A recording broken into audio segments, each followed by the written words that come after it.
দর্শক সবাইকে আবারও এই বৈকালিক শুভেচ্ছা। এই বিকালের এই গধূলি লগ্নে আমি আছি আমার নিজস্ব ক্ষেতে। তো দেখুন আমার এই যে মিষ্টি কুমড়ার গাছ, আমি এই মিষ্টি কুমড়া চাষ করতেছি আমার এই যে পেঁপের গাছের নিচে, অর্থাৎ পেঁপের গাছ লাগানো আছে আর এই ফাঁকেই কিন্তু মিষ্টি কুমড়া লাগানো আছে, একসাথে দুইটা আবাদ হচ্ছে। এই দেখুন এই পেঁপে গাছ, এই পেঁপে এটা একটা উচ্চ ফলনশীল পেঁপে গাছ। এগুলা লাগানো আছে, আমার বেশ কিছু পেঁপে গাছ লাগানো আছে।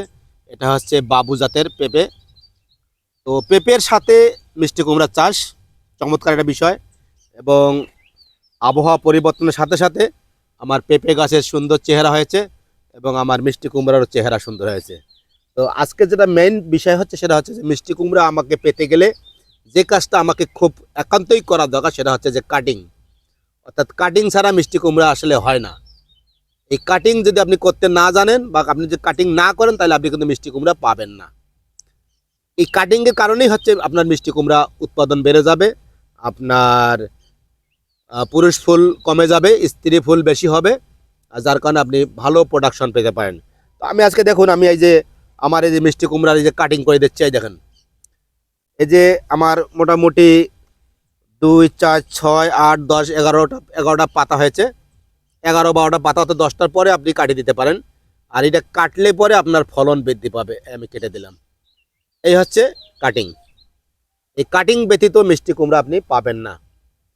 যখন আপনি কাটিং করবেন তখন এই এই গিটোগুলো থেকে আবার নতুন কুশি আসবে, এবং এই যে এখানে এই যে অলরেডি ফুলের জন্য করা পড়ছে, ফুল বাইর হবে। তো যখন আপনি কাটিং করবেন তখন আপনার পুরুষ ফুলের সংখ্যা কমে যাবে, স্ত্রী ফুলের সংখ্যা বাড়বে, আর স্ত্রী ফুলের সংখ্যা বাড়লেই আপনার ফলন বাড়বে। এটা হলো মিষ্টি কুমড়া চাষের একবার একটা টপ সিক্রেট। এই দেখুন আমার এটা পেঁপে ক্ষেত, এই আমার এটা পেঁপে ক্ষেত। আমি পেঁপের সাথেই মিষ্টি কুমড়া লাগাইছি এবং আমি সুন্দরভাবে গোড়ায় জৈব সার দিয়েছি। আর এই গাছগুলো অনেক চমৎকার হয়েছে, সেচ দিচ্ছি। আর এখন আজকে চলছে কাটিং। এই দেখুন আমি এই যে কেটে দিচ্ছি, এই যে কেটে দিচ্ছি, আগাল ডগা কেটে দিচ্ছি। যত ডগা কাটবেন ততই আপনার ফুল ফল বাড়বে। আর দেখুন আমার যে পেঁপে গাছগুলো বেশ চমৎকার হয়েছে। আমার এখানে প্রায় 3টা জাতের পেঁপে আছে। একটা হচ্ছে শাহি, একটা বাবু, এবং টপ লেডি কিছু লাগানো আছে। টপ লেডিগুলো অনেক ছোট আছে, কারণ ওগুলো ছোটো চারা লাগাইছি। আমার এই দুইটা হচ্ছে একটা শাহি একটা বাবু, বেশ চমৎকার হচ্ছে এবং আবহাওয়া ভালো তাই এগুলো বেড়ে উঠতেছে। আমার অনেক মিষ্টি কুমড়া গাছ আছে। দেখুন এই যে এখানে মিষ্টি কুমড়া আছে, এই যে মিষ্টি কুমড়া, এই যে আমি শুধু ডগা কেটে দিচ্ছি। ডগা কাটতে হবে, কাটিং ছাড়া মিষ্টি কুমড়া আপনি ভালো পাবেন না।